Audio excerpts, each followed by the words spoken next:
ભાઈ હો હવે તારે કામ ધંધા કરવાની જરૂર નથી.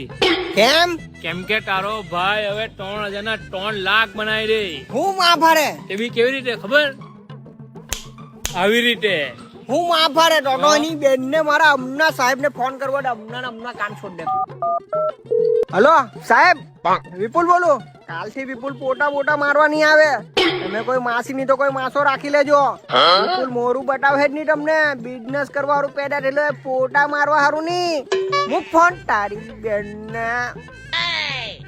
ભાઈ બતાવની ભાઈ કેવી રીતે કરે 3 લાખ રોજ આવા એની બેન ને ટોન કરવા. જો અહીંયા આમ કરી દેવાનું. હા 3,000 હા 3 લાખ. બરવા આટો કેલ્ક્યુલેટર છે તો બેન છે મારે નોકરી પરથી બી કઢાઈ નાખવાનો. ખાઈ જવાનો તું. મારા સાહેબ ને ફોન કરો પાછો. સાહેબ ને કેમ નહીં બેન ને કોઈ માસા નહીં રાખતો. વિપુલ આવ્યો પોટા મારવા. વિપુલ જેવા પોટા કોઈ નહીં મારી શકે આખા સુરત માં. એની બેન ને ઓફિસ ખોલો આવ્યો.